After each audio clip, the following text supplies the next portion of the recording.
Hello student, एक और नई वीडियो में आप सभी का स्वागत है।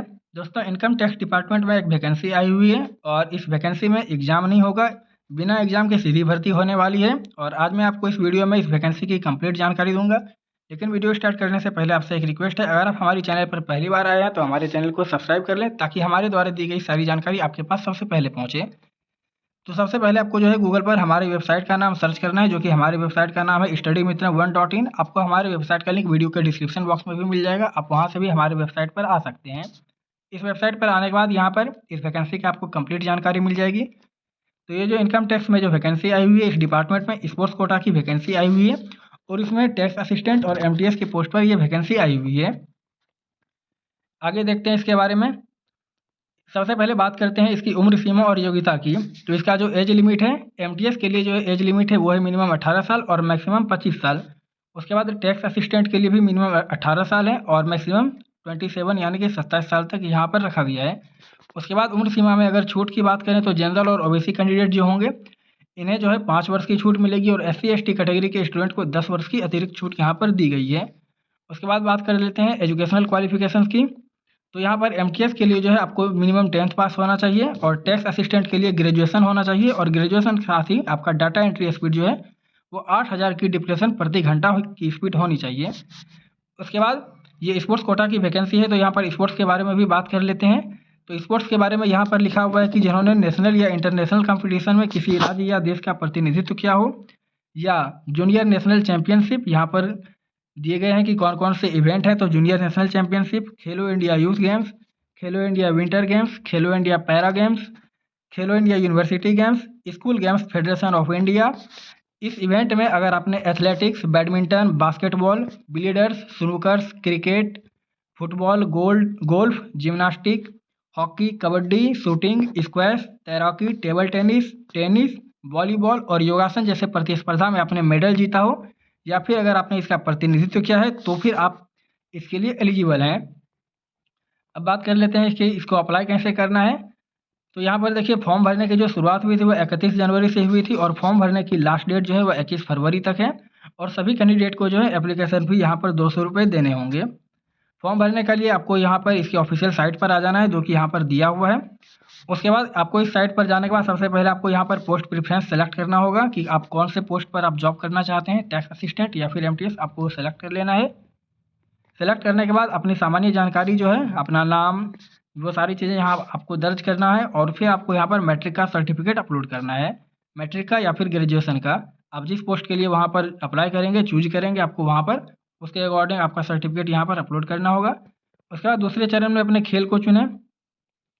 उसके बाद आपको यहाँ पर अपना श्रेणी चुनना है कि आपने उस खेल में फर्स्ट, सेकंड, थर्ड कौन सा रैंक हासिल किया था।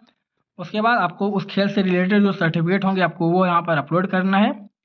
उसके बाद आपको जो है अपना address, phone number, email ID, Aadhaar card, photo और हस्ताक्षर यहाँ पर अपलोड करना है और अंत में जो है आपको एप्लीकेशन फ़ी देना है और उस आपका जो है फॉर्म सबमिट हो जाएगा। और फॉर्म सबमिट होने के बाद आप वहाँ पर उसका रिसीविंग डाउनलोड करके रख लें।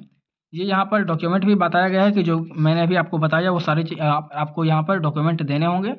और फिर यहाँ पर कुछ क्वेश्चंस हैं जो अक्सर स्टूडेंट द्वारा पूछे जाते हैं, तो यहाँ पर इसके बारे में भी बताया गया है।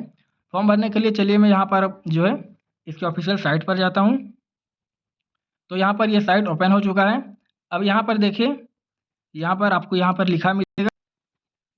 लिखा मिलेगा sports requirement income tax Gujarat. इसके सामने यहाँ पर डाउनलोड का लिंक दिया हुआ है, आपको इस फॉर्म को डाउनलोड कर लेना है और यहीं से आपको जो है फॉर्म भरने का लिंक यहाँ पर दिया हुआ है।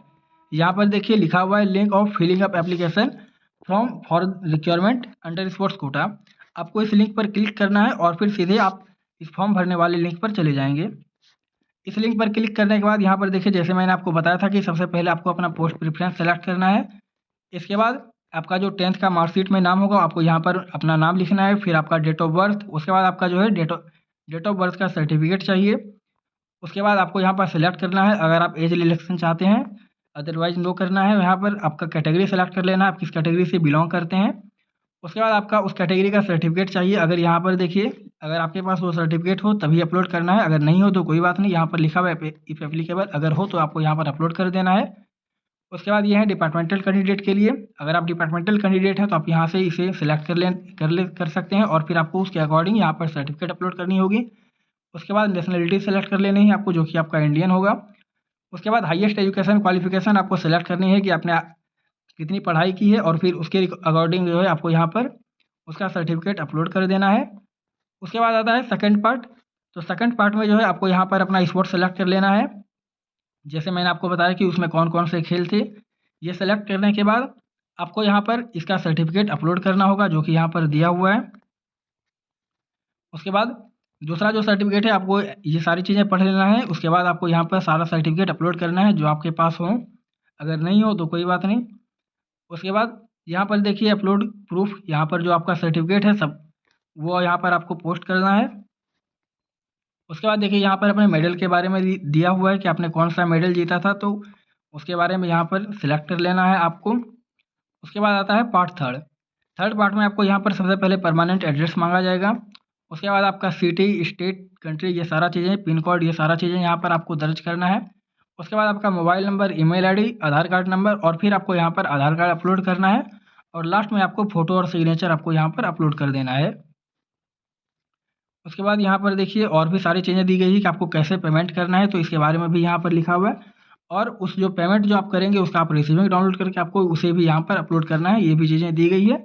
और आप किस तारीख को पेमेंट कर रहे हैं इसके बारे में भी आपको यहाँ पर डेट मेंशन करना होगा। उसके बाद आपको इस दोनों जो डिक्लेरेशन है आपको इस पर क्लिक करना है और फिर आपको यहाँ पर सबमिट कर देना है। तो इस तरीके से आप इस फॉर्म को भर सकते हैं। मैंने इसके बारे में आपको सारी जानकारी दी दी। अगर अभी आपका कोई डाउट है तो आप कमेंट करके ज़रूर पूछ सकते हैं। बाकी वीडियो अच्छा लगा तो लाइक कर दीजिएगा।